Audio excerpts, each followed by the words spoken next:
Fuck yeah. Adam, you're a good cunt, eh?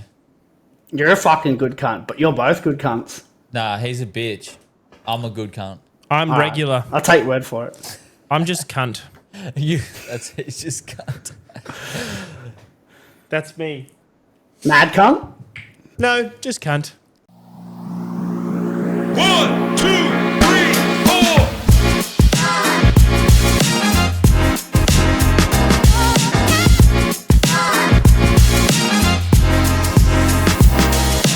Welcome back to the Intersect podcast, everyone. We have a very, very special guest, someone that is actually close, and unfortunately we didn't be able to get to do it in person, but we've got Adam, the creator of the Hibernation Challenge, and we're just here to listen to his story, his life story, and also dive deep into the Hibernation Challenge. Legends, an absolute pleasure to be here. Absolute pleasure to be here. Off the rip, mate, I just want to ask you, how are you doing mentally? I'm good. I'm very good. Life is good. I'm happy. And I'm happy where I'm at in life, mate. I journal pretty much like every day, and I've got like my prompts and a little bit of a journal routine, and that gives me my temp check on my mental health every day. So got a little bit of a journal system, got a read a journal, got a visualization journal, and a couple of prompt questions. And I try and do that every day, man. And that's kind of like my mental health temp check, just to sort of see where I'm going. And it's always interesting just to go back over the pages and just sort of see how have I been feeling this week, because sometimes I feel like it can be very routine, very, very like you're kind of like maybe ticking a box. And I can hear and feel and see like the words and things that I'm dumping down. If the internal dialogue is not good, then it will be reflected in those pages, and then I can go back and have a little spruce, see what's up there. But no, mate, in the journal this morning, it was all green. It was all good. Beautiful. Beautiful, yeah. That's absolutely wicked. So now I read your email, and wow, that's the first thing that I want to say is you've been through some stuff. Yeah, mate. I have certainly been through some stuff. It feels like a few lifetimes packed into one. It's been quite an adventure, mate. I've gone through what they would call different seasons of life, and I'm definitely in this season at the moment. Probably my best season. I think as men, as we get older, we age like a fine wine, mate. And I hope that I'm aging quite fine right now. So, definitely been through some shit, seen some shit. Well, you look pretty fucking handsome from our end. Oh, thank you, mate. Flattery will get you everywhere. That's right. Right. All right, so from that, what I want to do is I just want to dive straight into your story, man, because I think a lot of people need to hear it, and I think you and your story will be able to help a lot of people. Sure. Not only that, at the end of it, we'll dive into the Hibernation Challenge at some point, because I think, we think what you're doing is absolutely fucking amazing, and it needs to happen. Thank you, brother. Look, I'll kick straight off and just sort of echoing the things that I put through in the email. I grew up in West Sydney, so halfway in between Parramatta and Penrith, at a place around called like Rossmore, Kemps Creek. And growing up, and I do want to preface this before I get in, there's a lot of your listeners might hear my story and think, holy fuck, it's pretty full on. It might not be full on, but I want to preface that my mum and dad are really switched on people. They're good people. We always had clothes on our back. There was always food on the table. We always had a roof over our head, and there was never any fucking chaotic violence in the house or whatnot. But yeah, growing up in that part of the world, and with my particular type of parents, I was from an early age exposed to a lot of like bikie culture. Dad rode with a couple of clubs, and the way mum and dad's lifestyle was they were essentially lifelong drug dealers. They were growing a lot of marijuana. Dad had setups at about 5-6 houses. This is in the mid 80s, and I think at the time an ounce of dope was around about 750 to 800, so it was more than gold at the time. And as a young lad, you'd go along with Dad and you'd see a lot of things. So I went along, seen a lot of things, seen a lot of plants, didn't really know what those plants were. And, it was quite common that Dad would pick me up from primary school at Rossmore on a Harley, and 2-3 kilometres down the road, you had the Rebels National Headquarters in Rossmore. It was quite famous. It's an old nudist colony with, I think, like 17-foot long corrugated iron all around. It was quite a fortress. And so I'd been to a lot of bikie shows before the age of 10. I think even the first time I ever seen violence between people was at a Lone Wolves bike show at Hoxton Park years and years and years ago. So, yeah, it was pretty crazy seeing all those things. And it wasn't until I was an older person, or like I had more consciousness, I actually realised the things that I was seeing. And some of those things was obviously drug dealing, growing and cultivation of cannabis, daca, weed, whatever you want to call it. And a lot of heroin use and methadone use. So I seen a lot of that stuff very, very, very, very early on. And I think my parents, they, like I said before, God bless them, they did a brilliant job with raising me, my sister, and my brother. And again, want to preface that while we're exposed to a lot of that stuff, they put a lot of time and energy into me, my brother, and my sister. My sister and her partner have built a multi-million-dollar business. My brother is extremely, extremely successful. So they did very well to raise us, and I just did want to highlight that, because as I go through the story, it might feel like, what the fuck, where are the parents going? So I don't want any blame or any thoughts to degrade them. But so it would have been about 10 that mum and dad decided to move to northern New South Wales to a place called Wine.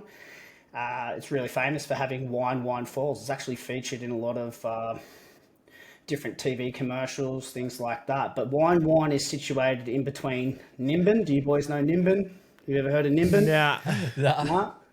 Nimbin every year has a marijuana festival called the Mardi Gras, where they have a 30-foot plastic joint. They march it down the street. They have the Hemp Olympics, where they do bong throwing, cone pulling, water the crop. They have a big doof there. That's crazy. Yeah, it's fucking wild. If you haven't seen that, Vice does a really, really good piece on it on YouTube. So it's pretty fucking wild. So they have a parade where the mull fairies, like these women and dressed as like mull fairies, and back in the day they used to throw joints out and do all sorts of crazy shit. So Wine is halfway between Byron Bay, which a lot of people know, it's a brand now, and Nimbin. And so I would have been about 10 turning 11. So I think I was actually maybe even a little bit older, maybe like year 5. No, I went there in year 5. And I think it was mum and dad wanted to get out of the environment, wanted to get out of Sydney, and they wanted to do something where they put me, my sister, and my brother not around or not exposed to such full-on shit in Sydney. And so great, we moved into a dilapidated farmhouse. And that dilapidated we had a dilapidated farmhouse, and one of the sheds, the construction sheds, office sheds that you have at a work site, construction site. Yeah, so we had one of them in this dilapidated house. And on that property, there was no running water. So no toilet, no shower, no kitchen.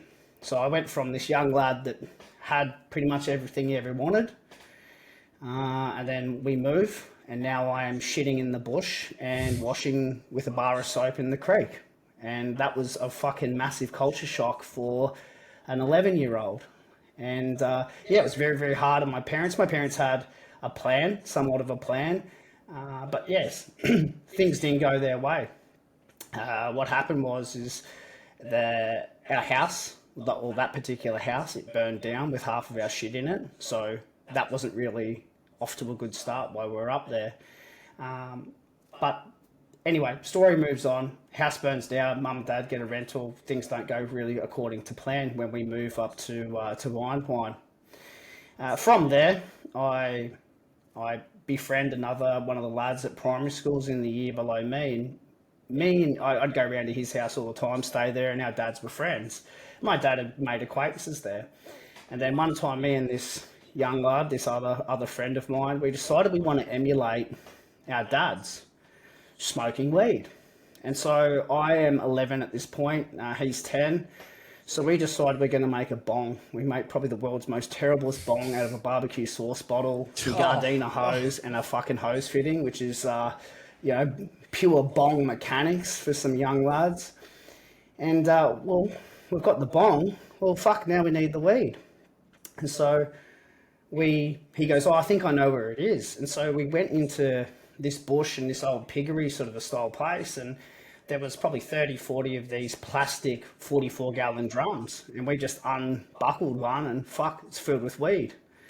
And so that kind of was the catalyst of us smoking weed when we were in primary school. And what we didn't realise was that my dad, his dad, and our other 5 mates were all growing like 10, 20, 30, 40 pound of dope a year, and that was their career. That's what they did.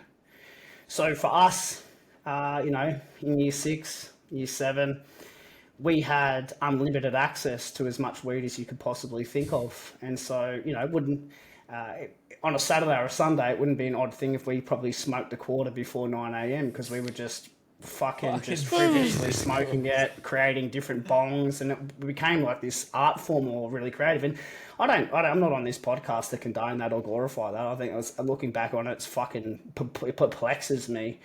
And I guess one thing leads to another. Now I'm going into high school, and I move into high school. I move away from this particular person, this mate, and I'm still smoking weed. There's a hydro set up. I can pretty much go get weed anytime I want. And that leads going into year 7.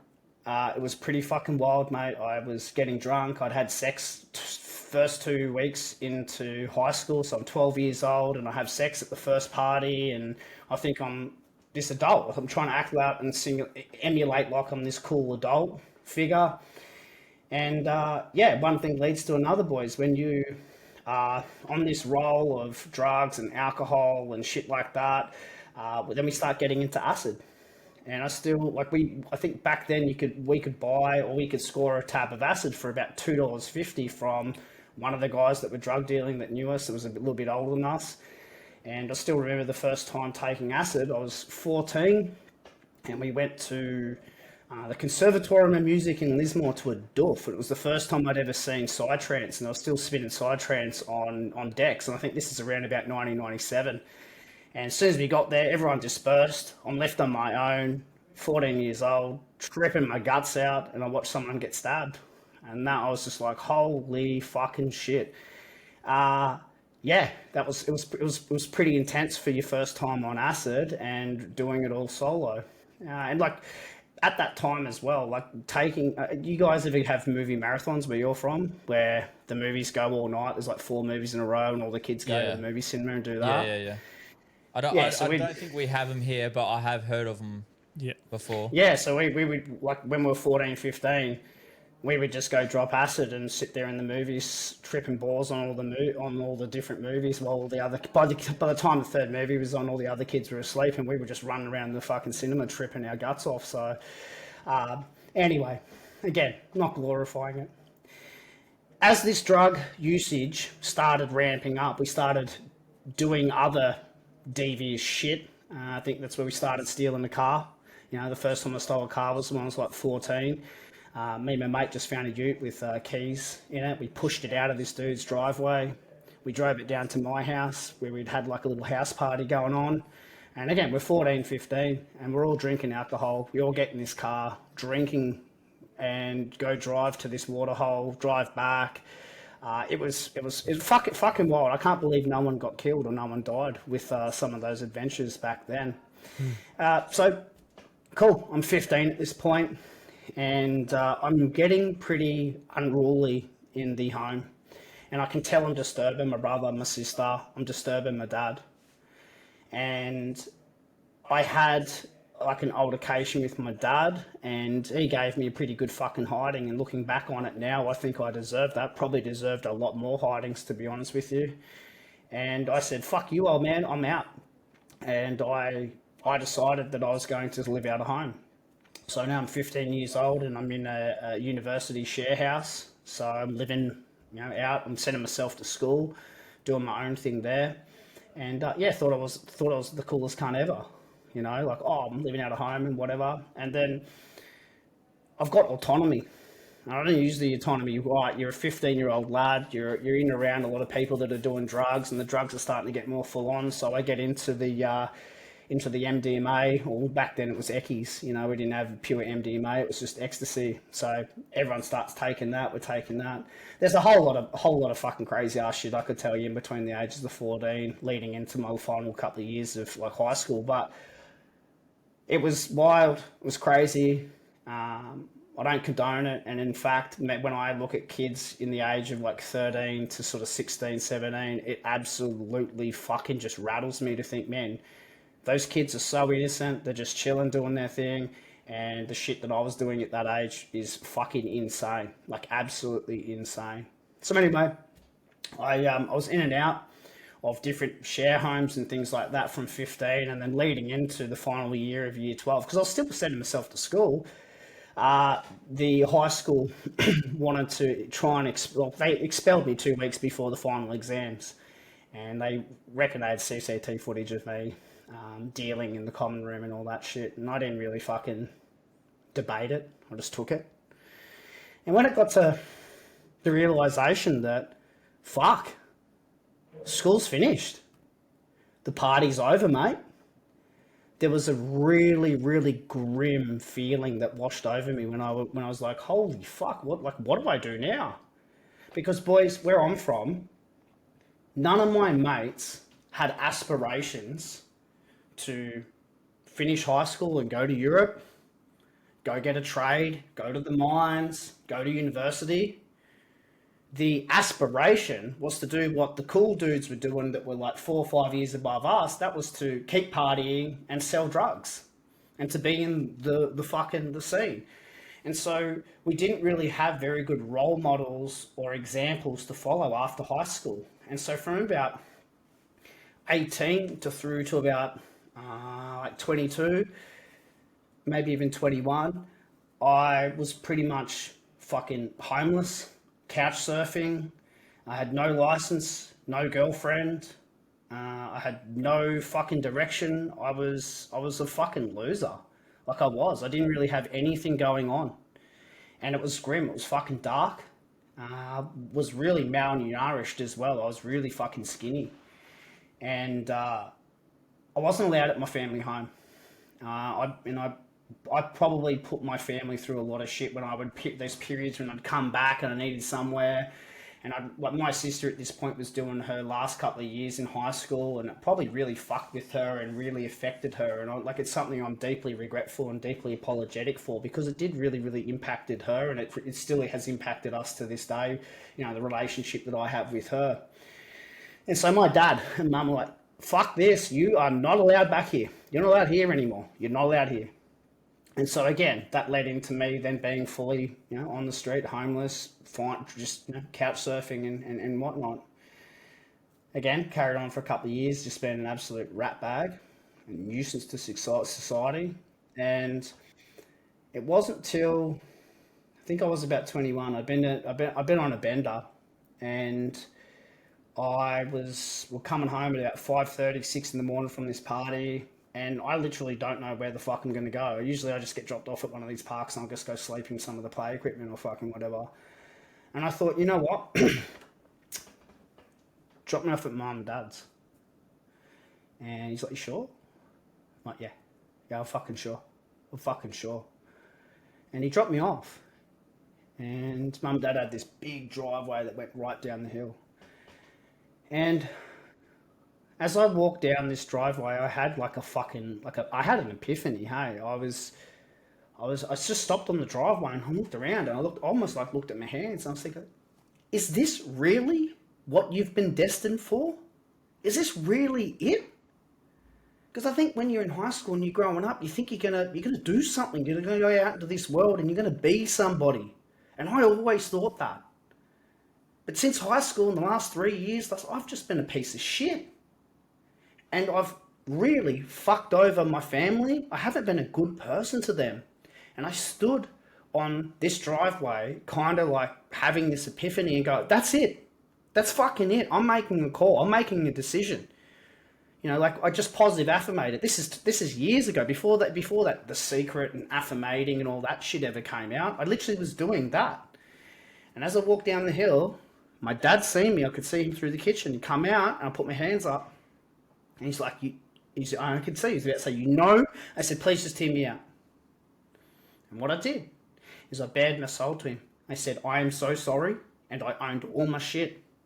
I was responsible for this. I told him that I didn't want to do this anymore, and he felt that. He goes, okay. You serious? I said, I'm serious. I went into that house and gave Mum a hug, and I put myself into bed in this back room. And I stayed kind of like hibernated in that back room for 2-3 weeks, detoxing myself of weed, alcohol, all the shit that I'd been doing for probably 10-12 years leading up to that point. And I had one ticket to Terrortown. I was fucked up in that room, sweating, night sweats, just trying to get fucking through it. When I emerged, the first thing that I thought of was this. I said, I need to fucking have a plan now. Okay. I've broken that ice. I've gotten off these drugs. I feel like I've got focus and clarity for the first time in probably fuck knows since I was 12. And I decided that, I've got to get a job. I'm going to get a job. The only way I knew how to get a job was work for the dole. You boys familiar with that? Do they have work for the dole here? Yeah, I'm pretty sure. I don't know too much into it, but my brother has done a fair bit of it. And yeah, cool. So work for the dole. Yep, I'm on work for the dole now. And they're like, cool, we've got something for you. Okay, awesome. Let's fire it up. What is it? Yeah, cool. You're going to be working for the Red Cross. And I'm like, oh, that's fucking Good Samaritan. That's altruistic. That's good. Yeah, cool. I'm a productive member of society. I went down to Red Cross and they're like, yeah, Adam, yeah, cool. Had a chat. Cool, we've got something for you. We've got your first job. I'm like, cool, what is it? They bring out a box. Set the box on the fucking table and it was filled with pens and little koala bears. What do you think they're about to get me to do, boys? put the koala onto the fucking pen. Yeah, that. And then what they did get me to do is, we want you to go through every business in the city, in the town here. I want you to sell it to them. You're going to sell pens and you're going to sell koala bears and badges. And in my head, I went, no, I'm fucking not. I was like, this is the most embarrassing shit. This is the most, I'm like, fuck this. And I had to have a little word to myself, like, bro, you're here, man. You're here. Let's fucking do this. And I'm like, cool. Smiled, sucked it up, went out. Now, in this particular town and all the businesses in the CBD, I know a lot of people. I've born and bred here. I know these people. As I'm walking around wearing kind of like a collared shirt, I didn't wear a fucking collared shirt. I was like trying to be respectful. So I'm wearing this collared shirt with these pens and these boxes. And there's people I used to know from high school seeing me, laughing. And as I would go into these different businesses, I would see fucking people and I'd flush red and be like, oh man, this is terrible. This is fucking terrible. A couple of streets over, I'm selling these pens and pencils. I'm doing okay at it. I'm like, oh, okay, I've sold a couple. That makes me feel good at least. I can go back and report I've made a couple of dollars. And then these dickheads that I seen that were in a car that I fucking hated them. They hated me at the time. They went past, threw chocolate milk at me. Cool. And that really, at that point, I was like, fuck this, I'm going to give this up. And I went, again, I had to catch myself, boys. I had to catch myself. And I said, you got two options here. You can fuck this off and go back to what you were doing. And you can disappoint yourself and your parents and your people. Or you keep going. I thought, you know what? I'm going to sell the fuck out of these pens. I'm going to sell the fuck out of these koalas. And then I thought, you know what? I can actually start, I'm walking into all these businesses. Why don't I just start asking people for jobs? If you don't ask, you don't get. And a famous saying that my dad said is, nothing ventured, nothing gained. And back in the day, all through high school, I was into graffiti, I was into art. I won first in art almost every single year. It was probably the only subject where I actually slayed. And I knew a little bit about Photoshop.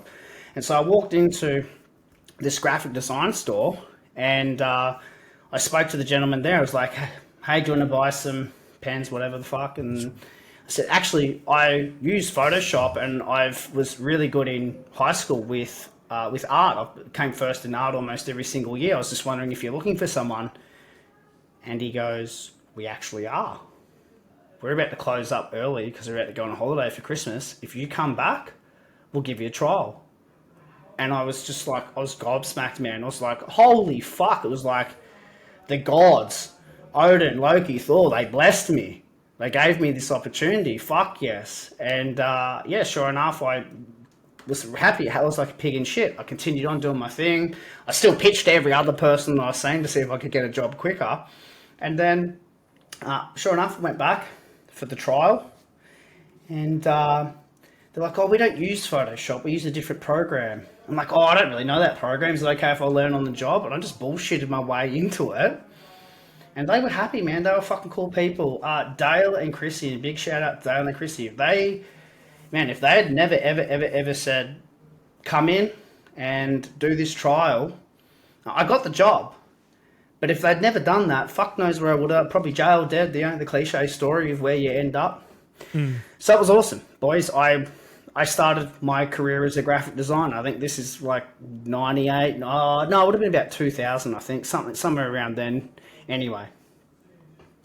So here I am, cleaning up my act. I was there for about a year and a half, maybe close to 2 years. Dale goes, mate, we're wrapping up the business. I think you need to find another job. I'm like, okay. And I shit myself because I'd never transferred jobs. I was happy there. Yes, I was still doing dumb shit. Yes, I was still smoking weed, but I was a lot more. I wasn't smoking weed like habitually. I'd smoke it here and there. I'd cleaned up my act, and my parents were pretty proud of me. I'd done really fucking well, and a lot of my mates at that time were into drugs, doing dumb shit, and I was on a fairly good path there. When he said that the job was going to end, I applied for so many different jobs, and then it got really close to the point where they were going to close up the business, and I was going to be unemployed.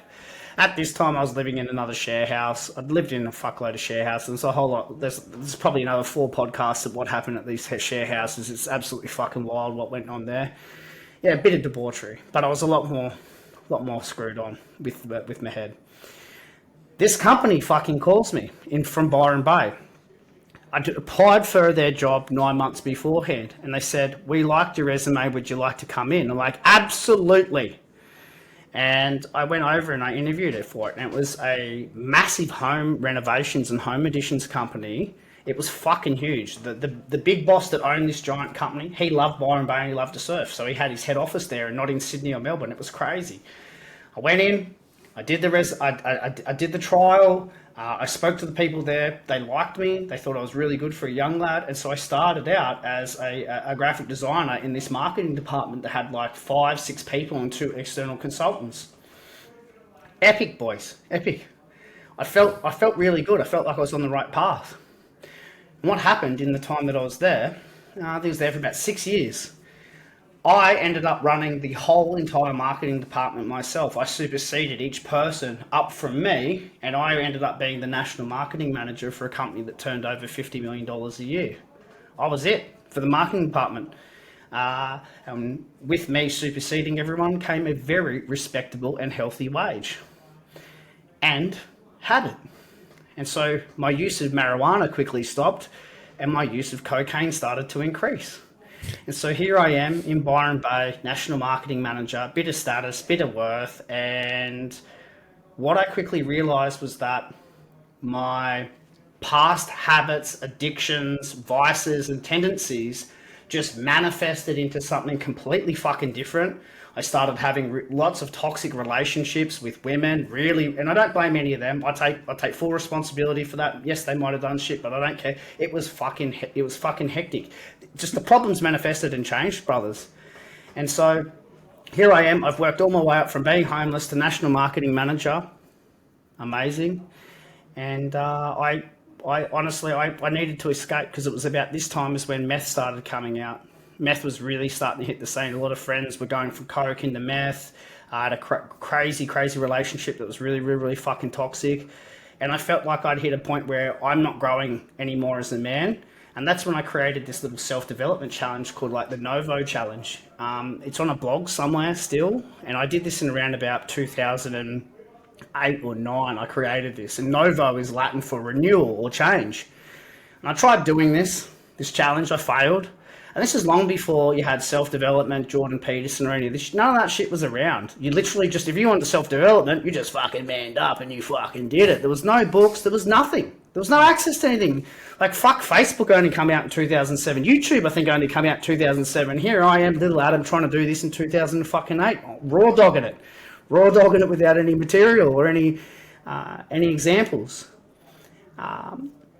It came to a head, boys, when I just was like, I'm fucking over Byron Bay. I'm over being in this area. My brother, he's been through probably a fucking wilder story than what I have. My brother, he's a younger brother. He's 7 years younger than me. He jumped in a van. My dad helped him kit it out, and he drove over to Kalgoorlie. We went all the way all over Australia. He landed in Kalgoorlie. He just tin-assed his way into a mining job. I rang him up and I said, mate, I'm fucking over it. Is there a spot there for me? And he's my bro, and I fucking love him for this. He's like, absolutely, brother, you can come over. Gave my resignation, and it was very, very fucking weird, boys. I wanted growth. I wanted to leave the land, the motherland. I wanted growth. So I went from a cushy office job on fuckloads of money in Byron Bay to 3 weeks later, I am in an underground mine with silica cement all over me doing cable bolting. Fair to say, I got my growth. And so I did the mines for about a year, and while everyone jerks off about being on six figures and 130, 140k a year, whatever it is, that wasn't the same amount of money that I was in as a marketing manager. And I was working less for softer work, and I thought, fuck this. So I segued out of that. Lived in Kalgoorlie for 3 years. Fuck, they talk about the Wild West. If you want the Wild West, go to Kalgoorlie. Shout out to Boulder, Johnson Street in Boulder. We lived there. That's the most ruckus street in Kalgoorlie. And again, there's a whole lot of different debauchery and weird shit that went on there. But again, I wanted something different. I became a PT. Was very successful at being a PT. I was even more successful at teaching PTs. So I moved down to Perth, the mechanic fucked my car up 2 days before I went down to Perth, and he gave me his lone ute. I put all my possessions in a fucking ute, and I drove to Perth. I don't know anyone in Perth. I haven't even seen the place that I'm staying in Perth. I've never been to fucking Perth. I get in this ute, and on my way into fucking Perth, this guy in a van runs up the fucking back of the ute. Drama, I don't need that. I'm trying to start a new life here in Perth. And shrinking the story down, brothers, just so I don't bore you with the finer details, is that I landed in Perth. I had a job with a supplement company. You might know Supplement Mart. Yeah, so I worked for Supplement Mart. I did a lot of their branding. I launched a lot of their products. Shout out to Adam and Chris who own Supplement Mart. They did me a huge big favour by allowing me that position and that job. But in the meantime, I started building a business coaching company. First one was called Resolution Fitness. I ended up having 14 PTs work for me. I turned that into more of a subscription-based business coaching company. And then I've been doing that for the last 10 years, and I've been quite successful at it. I'd consider myself one of the top business coaches for personal trainers and fitness coaches in Australia.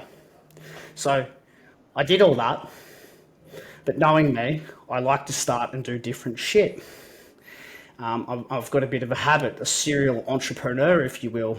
I had a mate around about 2018, and what we decided was we wanted to get into cold exposure and breath work and shit like that. And that, I think around 2018, it wasn't as big as what it is now. Everyone's doing fucking ice baths and protocols and jerking off in the morning and whatever you do in the morning. And so we started that in 2018. And we just kept doing it. We kept turning up every week down at Brighton Beach, just near Scarborough. And before we knew it, another man came. Then another man came. And before we knew it, we had a fuckload of men turning up every week for our men's circle. To this date, I still think it's probably the biggest men's circle that Perth has had on a consistent basis. Like we topped out at around about 56, 58. It was like one of the days that we had was our biggest. But in summer, we'd regularly get 30, 35 men, and in winter, 16, 17. It was great. It was fucking wicked. And with our men's circle boys, we didn't have any expectation to sell them anything. We didn't have anything. It was just a bunch of blokes coming down to share. We didn't know what we were doing. We just knew that we wanted to connect and bring brothers together. And it was fucking brilliant. We ran that from 2018-19.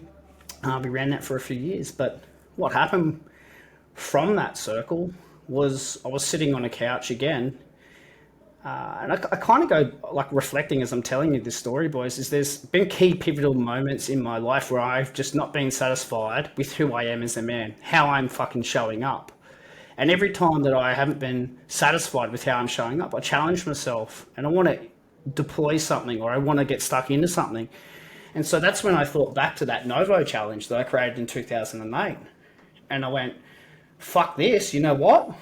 I want to change again. I'm gonna bring that back. And I thought, well, what do I want to do? I'm like, well, winter's coming up. You know what I'm thinking? I kind of want to like go into like hibernation this winter like a bear does, and then I want to come out in spring and summer. And what does a bear do when it comes out in spring and summer? It fights, it fucks, it feeds, it gets into the good shit. But during winter, I kind of want to purge all this bullshit that's not serving me. So I was like, fuck this. I'm gonna create the challenge again, where it's like no coffee, no porn, no gambling, no dating apps, no Uber Eats, no drinking, no smoking, none of that. Reading, development, and I built a loose framework, and I took it down to the men's circle and I said, yo, I'm kind of doing this, and the boys are like, fuck, we're in. I'm like, really? I'm like, yep, we're in. This is in 2020, and it went viral. Organically, it went viral. We had 105 sign-ups. On our first live den meeting, Zoom call, we had 56 brothers there. And then within 2 weeks, we realised the monster that we had created. Oh, fuck. And by the end of the challenge, we only had 17 brothers complete it, and 11 brothers turn up for the final retreat at the end. And so since then, we've been running Hibernation Challenge since 2020, my boys. So, yeah, I think that's a great segue for me to tie off the wild ride, which has been my life. God damn. Shit. Yeah, it's a lot to listen to. Firstly, fucking, you've done well. I'll give you that. Fucking amazing work. And yeah. Thank you for not falling asleep. You've done well as well. Yes, we did the bare minimum. No, Fair. I just want to say fucking damn. Like, it's a lot. First of all, I just want to applaud your storytelling, because you had me fucking deep. And when you kept saying I had one man come and then another man come, I was thinking of something different, not going to lie. Yeah. Well, mate, your mind is definitely in the gut. Yeah, that did sound a bit sus. I should have put a no homo on the end of it.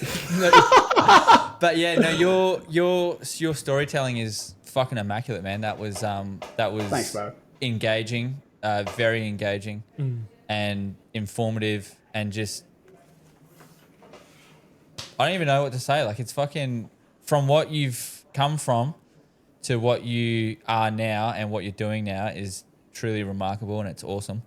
Thank you. And what I would like to do is I would like to ask you, well, we would like to ask you some questions, a little bit more in depth on some of the key points that you brought up about yourself. Sure. Yeah, man, go for gold. I'm an open book. I think you're on the sooner questions. Yeah, so I've got the questions more early on. Oh, so actually you didn't actually mention this in your story. Has your dad passed away? Yeah, mate. Yeah. Are you all right to talk about that? Yep. Yeah. Yeah.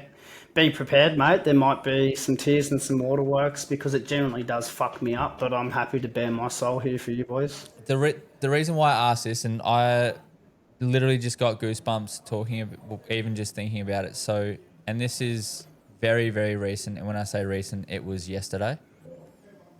So, and I don't even think you know this, but last night at 9:30, I got a call from my brother. My brother I don't speak to. I don't, because his morals don't meet up with mine. I'm someone that wants to work. I want to make change. I want to see people happy. I want to be laughing, all this stuff. So his morals don't really meet up with mine, but he called me at 9:30 last night crying, right? He called me crying. He said, can you please go over and check on Dad? Because about 5 minutes ago, he called me crying, hands all busted up, like, and I don't know what's going on. He's not answering his phone. Yep. So as a son should, I jumped in my car and I got over there within a minute and a half, 2 minutes, and he's about 5 Ks away. Yep. Right. And I got there, goosebumps. It genuinely I want to cry because it's fucked up. And the one thing that I want to say is I wanted to film it, but the moral side of me couldn't justify putting my phone down and recording such a vulnerable moment.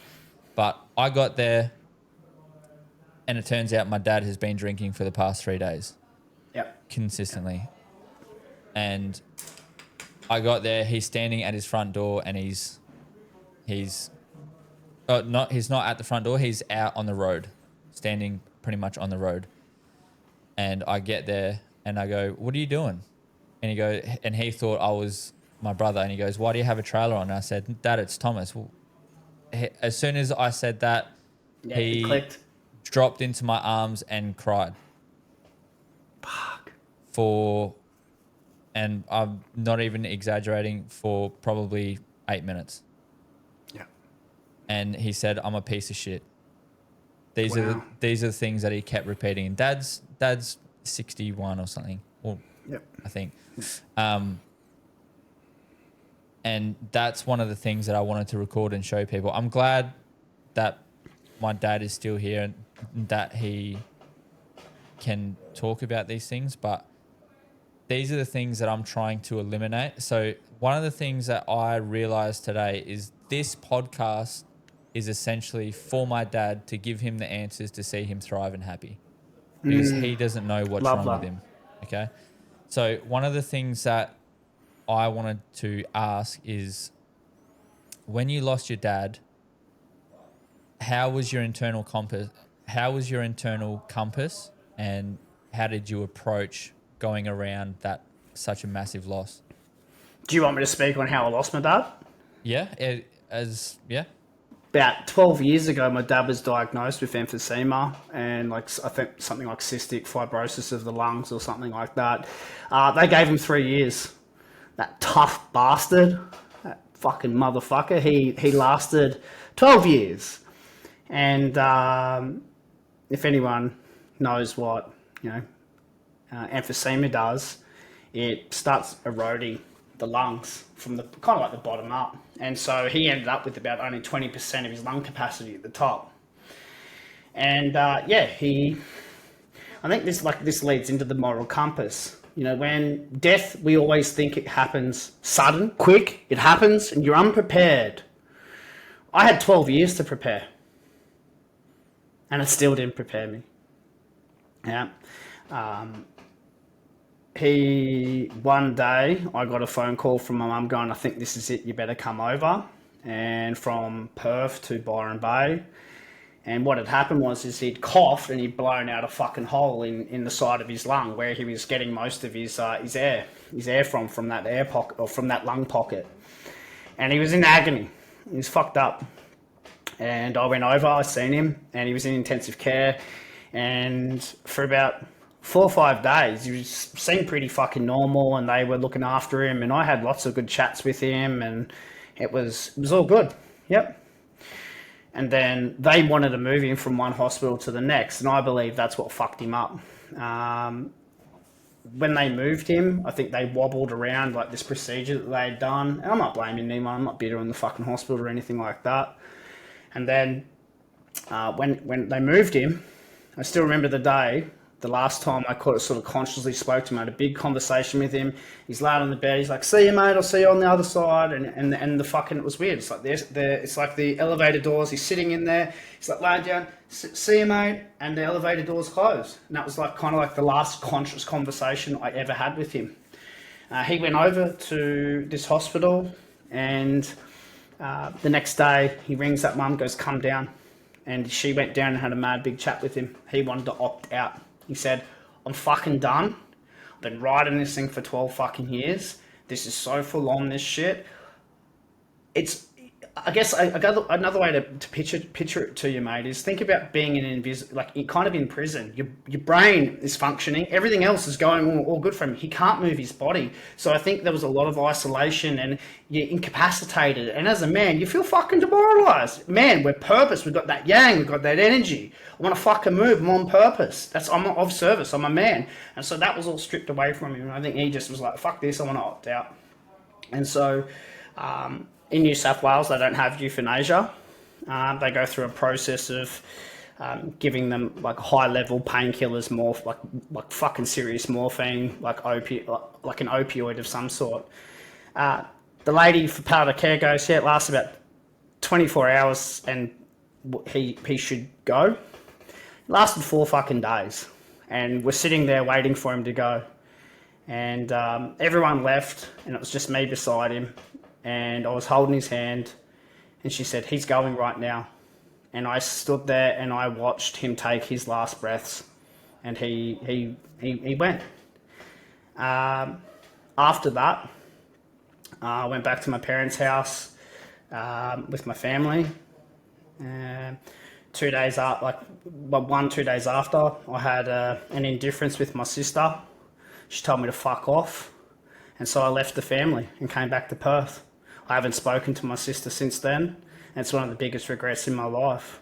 Now, I love my sister dearly, and I'm super proud of her. When I got back to Perth, 1 day later, I went straight back to work, and I've just moved through it like that. And where was my mental compass? I go back to being prepared for like the last couple of years or whatever, like 12 years of being prepared. Yeah, you can't really prepare yourself for it. I'm surprised I've gotten through talking about it like this, boys, because usually I just get fucked up and I'm so buckled, and I'm usually a mess talking about it. I don't know. I think as a man, I'm very good at partitioning things. I've seen shit and a lot of shit, and I've done a lot of shit. I know how to use my resilience, and so I think that I am very good at compartmentalizing and partitioning things. And so I partitioned and compartmentalized that. And some psychologists might say, like, well, have you dealt with that compartment? Have you dealt with that? I think I have. I think I have resolved it. I understand where he is. I understand he needed that. He wanted that because living was very, very painful and very fucked up for him. And so there was a level of acceptance with that, you know? So I hope that answers the question for you, brother. It does, mate. And it's, yeah, I couldn't, as a bloke that looks up, as men, we look up to their dad as the role model, and you know, to see your dad take his last breath would just rip something out of you. Like, yeah, I couldn't imagine what it would feel like, but yeah, kudos to you for fucking just punching through it. I mean, he's still there, he's still with you, you know. Thanks, mate. He's like, that man was the most impressive man. Like I know you boys said I've been through shit and seen shit, and everyone goes, my dad's the sickest. Like, my dad was fucking could do everything: lay bricks, plaster walls, fix cars, do computers, do maths, fucking do art. They could literally fucking do everything. I'm like 1/4 of the man he is. You know, yeah. He's the absolute role model, and he's my hero. And to watch your hero go, it's pretty fucking full on. Another question just about you and your dad's memory. How do you honour your father's memory through the work that you do? By example. My dad, the latter part of my parents' life, yes, the early years that I explained to you guys sounded quite turbulent. My dad tempered himself. He got his own growth, and our family life, we bonded more in the latter years than what we did in the early years. And it became a very, very beautiful, harmonious place. And so, like, the work that I do through Hibernation Challenge, whether it's PT Business Academy, it's how I show up, because I saw how that man showed up. He wasn't perfect. He definitely wasn't fucking perfect. But in those latter years, he gave me a lot of examples and a lot of tools. And I think it's about taking those key learnings from him and embodying them as the man that I am for myself, for family, for community, and for the work and the business that I do. That's amazing. That's beautiful. Good answer, mate. That's fucking... He's got the right answers. That's really, really good answer. Now, maybe off a little bit of the sad shit and onto some of the drug use. So, I mean, it's still That's sad. what I make. Hey, to the listeners, I want to make it clear. I'm like full straighty 180. Like I'm not a fucking cretin anymore. Yeah. You know, I used to be. I've lived that life, but no, I've been quite sober and straight for well over a decade. I mean, look at the fucking so. delts on you, mate. I don't think speed or any type of drug are going to take those away from you anytime soon. Your delts are too big. That's essentially. I need to calm Look down. at those bad boys. I'm just doing a hunchback. JP's a little bit jealous because he doesn't have actual delts, so Got no shoulders. it's all right. No doubts. All right. Maybe I need to get one of those PTs to hook you up with the program, brother. So, in the early years when you, like, say around, was it 12 that you lost your virginity Yep. and going through, like, just smoking fucking heaps of weed and shit, do you remember what was going through your head back then? Yeah. Like it's not like it was like a drunk blackout blur. I think back then it was about because we had like my soccer coach who was 21. He used to smoke cones with us. Like we're in under 14s, 13s, 12s, and our soccer coach he was like a young 20-year-old, and they were playing in the senior fucking soccer team, and we used to smoke cones with all of them in like this big kind of like party house. And so there was adults smoking weed and they were smoking weed. And so for us, we were emulating what we thought was cool, normal, you know, like it could have been like those guys could have been drinking beers. And for us, we would have snuck the beers away and had a beer, you know. So for us, there was a level of innocence. We were just emulating what we saw all of the adults doing, and it was so normalized that we just thought that this is what you do. You fucking chop up a mix and punch a couple of cones, and you have a chat, you play some PlayStation, you go kick the ball, fucking that was that. Yep. Now this is going to be a super hard question to answer, and I don't really know if anyone could answer this question, but when you were standing in your driveway at your mum and dad's house, what do you think made you big? Like what? How do you think you became conscious to have that realization that you didn't want to be that person anymore? I'm better than this. Yep. I'm fucking better than this. This is bullshit. I didn't go through my whole life having aspirations of being successful or having a family or, you know, like having my dreams. I am better than this, and I wanted to make a conscious decision because I started measuring myself up. Like I'm like fucking 22 now, and all the geeky kind of dudes, they've all gone to high school now. They've all gone to university now. They're starting to have careers. The dudes that went and got tradesmanships, they're just a fucking sparking and plumber. I'm not measuring up to my peers of where I should be in this world. I'm falling short as a man. I'm falling short right now, and I am fucking better than this. And so it's saying that to myself with such conviction, it made me want to change. It was a primary driver for me going, fuck this. I'm better than this shit. And it's like for all the men that are listening out there right now, if you don't like your situation, I know it's not as easy as like just flicking a fucking switch. But if you don't like it, you can change it. You can change it. And so for me, mate, when I was standing on that driveway, I just thought, I am better than this, so I'm going to fucking make that happen. I know you finished answering the question, which was absolutely fucking fantastic. So we'll go on to JP's questions that he said that he memorized and he's going to absolutely kill. Awesome. Yes. Looking forward to it. I wanted to get into a bit about the hibernation challenge just while it's fresh in my brain. You said it started in 2020, so 5 years on now. Have you seen much of like people coming back and being like yes and recommending this, and a lot of like people that you've met that you've stand out and being like, oh my God, you know, this helped me so much and such and such? We've got 100% retention rate for the Oh, people finish it from the original brothers, the first 11 that finished it in 2020. They have signed up for every single one. The people, and it's fucking hard. And the people that sign up for it, that finish it at the end, they come back again and again and again. And you talk about those particular types of people. We did an award presentation night last year. I gave out a whole bunch of awards, and every man that was given an award had their time to speak on it. And the one thing they spoke about was, while the challenge was really good, and it was probably one of the most profoundest things and hardest things they've ever done, it was the band of brothers. It was the community, and it was the men that journeyed with them. Because there's something about when you go through really hard shit with other brothers, you galvanize something special there. You build a special fucking bond. We are going through this.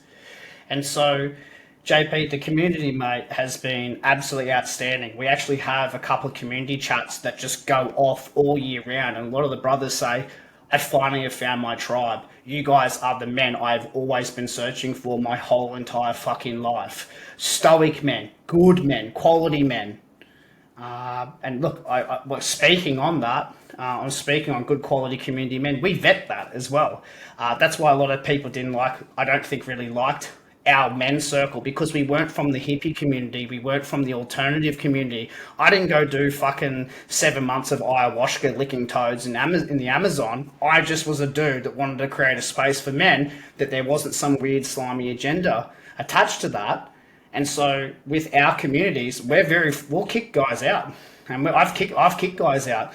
Guys that have had dubious history, guys that don't have integrity, because it's about our community and having a certain level of integrity in that, mate. Yeah, right. That's beautiful. Well said. That's good to hear. Just a quick question. Did you say before that there was women in it as well? Yeah, so this year was this is what is so fucking strange, hey? We've debated this for about 3 years of letting women come in. And here's the reason why. Since it started in 2020, we have had more women ask us to do the challenge than men. Like en masse. And I'm not talking like 1-to-2 ratio, I'm talking more like 1-to-5. More women every year. And so we opened it up for women this year, and we've had, I think, we advertised it organically this year. And I always just keep it organically. We'll probably change that. We'll probably get more official and do more paid and more strategic campaigns in the future. But within a period of, I think, 10 days, we've had close to 30 women sign up. We had 3 sign up this morning. We had 6 sign up yesterday. They just keep flooding in.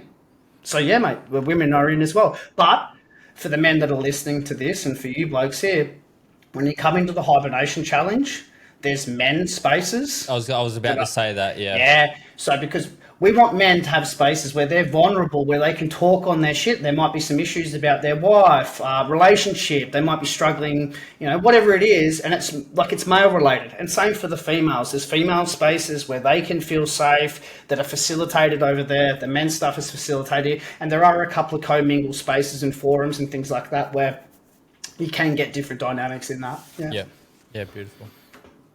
That's awesome. What do you got, mate? You go now. Me go?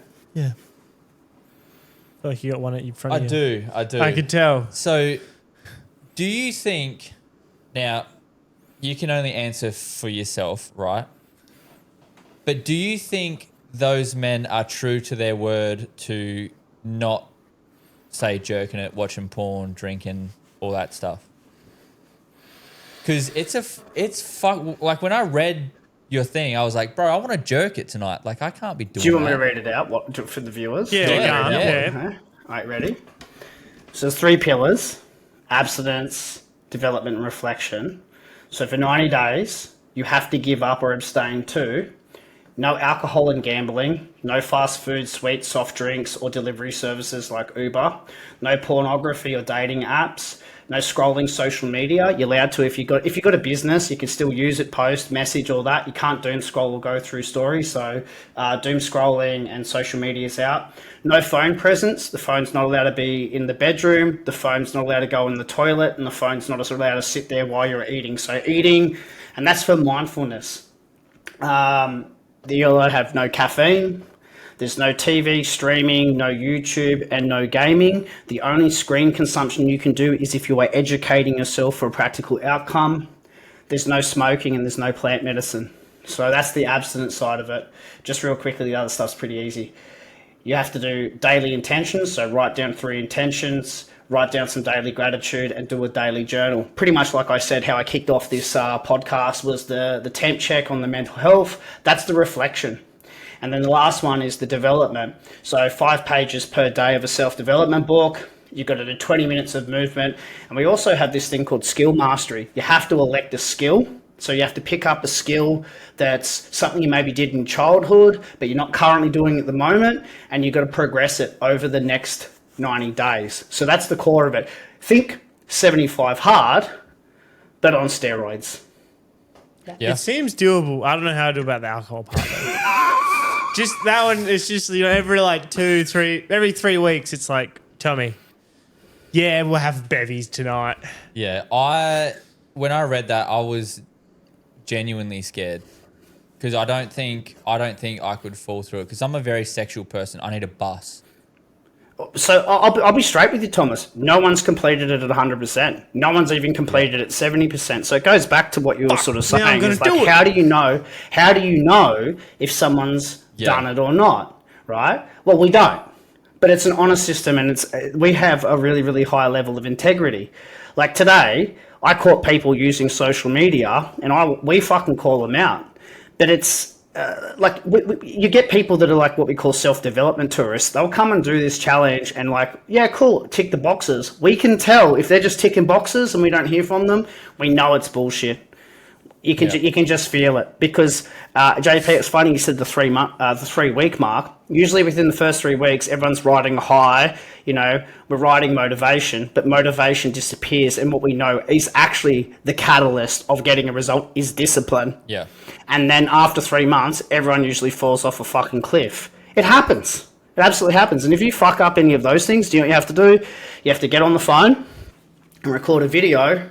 Hey, my name's Adam. Today I jerked off using Pornhub because I'm a sexual deviant like Thomas. and this is how it happened, this is why it happened, and this is how it's not going to happen again. So what we do is if you fuck up, you have to show up on a video and post it in front of all the brothers on what you fucked up. It's about reflecting on these things that are kind of unconscious for us, these vices that are so fucking entrenched in us that are just hijacking our dopamine. We want you to fucking stop. Why does the phone need to go everywhere? Like in the last, the challenge has been on for 3 days, and all these women, 50 people, the most common stumble is just walking with this into the toilet or into the bedroom. It's like, why the fuck is this going everywhere? Doesn't need to be. So I hope that answers the question for you, brother. That was very fucking specific and amazing, but I can't believe no one's done 100% yet. No, there's other things to it, man. It's we designed it so David Goggins couldn't finish it. That's crazy. So who carries the boats? we had a guy come in, right? He's like, I've done 75 hard 5 times, and I was like, cool fucking story. I've seen other people do 75 hard. He came in, and I think it was at 2 weeks mark. Goes, I can't do this. Like, what's up? He goes, nah, fuck, I can't do this. I'm like, hey, bro, it's all good, man. Just do the stumble video and just meet us at the end because we're all going to fuck up too. Nah, this is skits. This is fucking crazy. I'm out. And he just bailed. Do you know what it was? He couldn't let his ego... Yeah, Cook Thomas, get on it. Couldn't let the ego? What?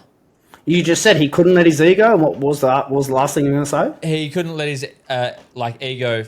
I don't know where I was going. Take a back seat. Yeah. Well, his ego was because he was one of those fucking self-development tourists. He was just there to tick and flick, and this is just going to be a Sunday walk. When in reality, that 3 week mark, what you were saying before, JP, 3 week, it fucking melted him. It's a hard challenge, man. It's hard because I think of it like the Matrix. We're all so plugged in.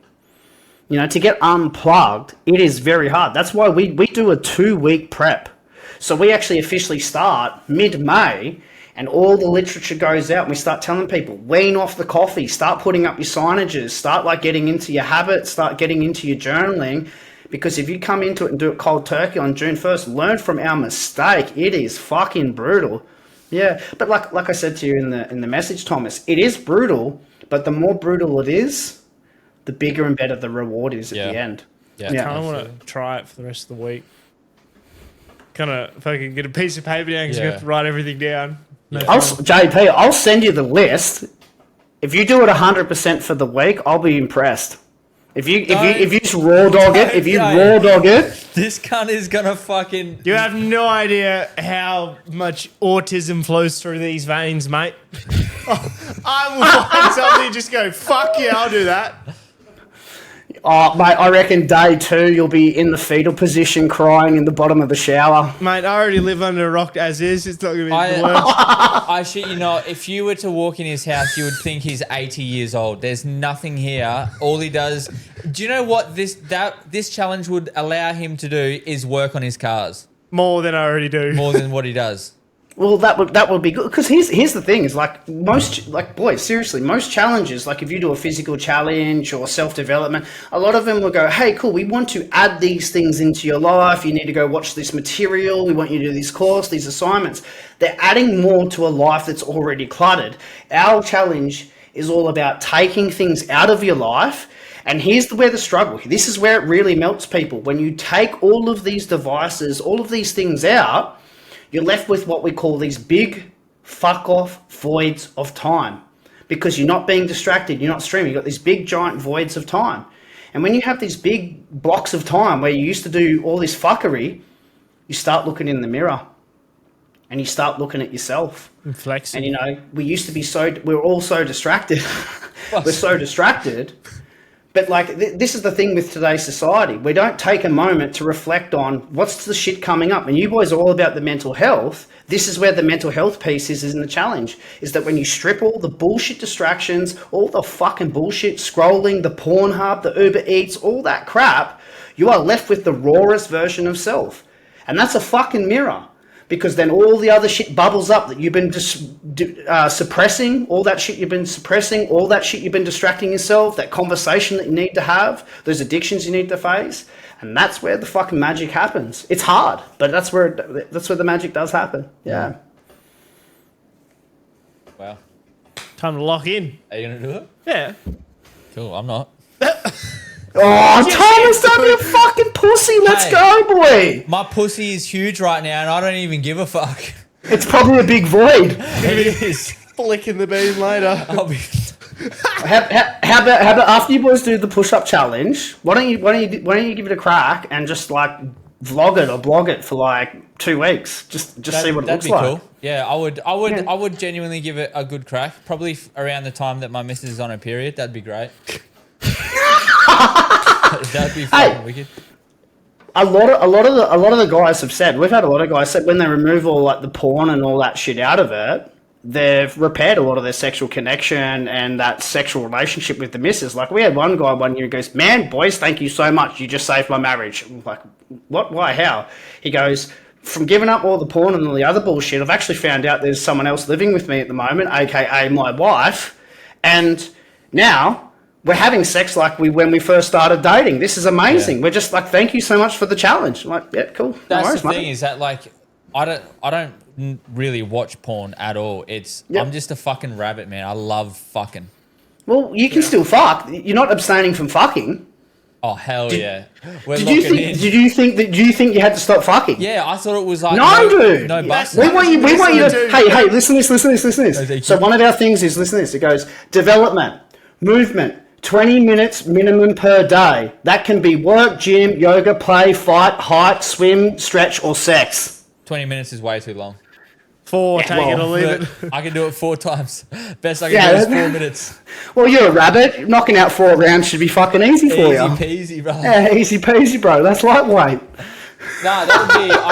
I reckon what we should do is, we should blog it. Question that's going to be my last one to kind of round up is, what is 5 things you do to improve your mood? To improve my mood? Yeah, it can be anything, like any whatever, but yeah, just 5 things. First one's physical activity, because I think everything is downstream from that. I think moving gets the endorphin, get the blood pumping. Yep. So I definitely think it would be, moving. Being in nature would be the next one. I think there's something good just about being outdoors. I think that recalibrates mood. I think that does really, really well. Third one, journaling. Yep. I think journaling recalibrates my mood as well. I think that's really important. I think that's a lot of men would think, oh, that's what fucking pussies do, writing in books and shit like that. But no, I think there's power in that of just dumping down your thoughts.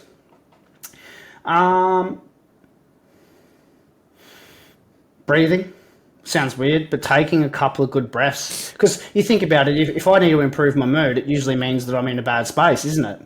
So just taking a couple of good fucking solid breaths and just centering myself and going like, what's coming up right now?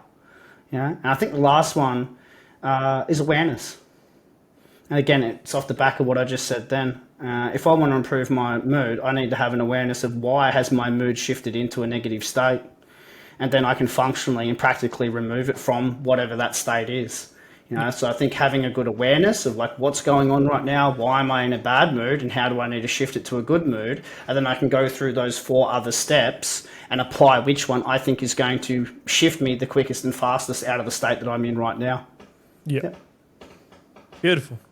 Fuck yeah, beautiful. That was awesome. That was absolutely amazing. So what we're going to do is we're going to plug the Hibernation Challenge just below somewhere in this fucking thing. If you look down below, that's where it will be.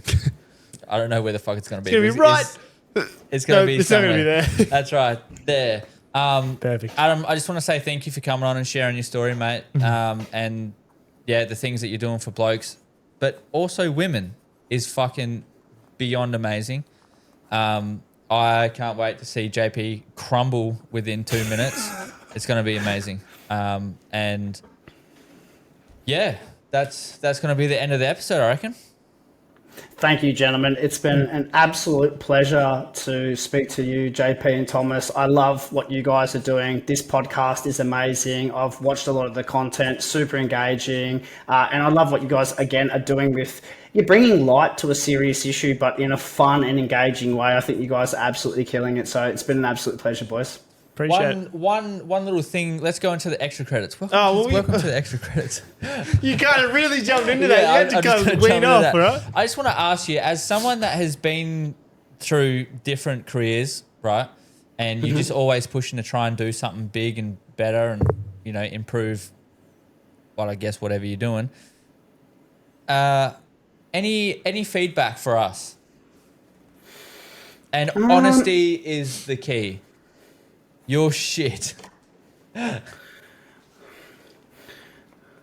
First of all, for me to anchor this in and give you like some fire fucking advice or just some personal wisdom, what's the goal?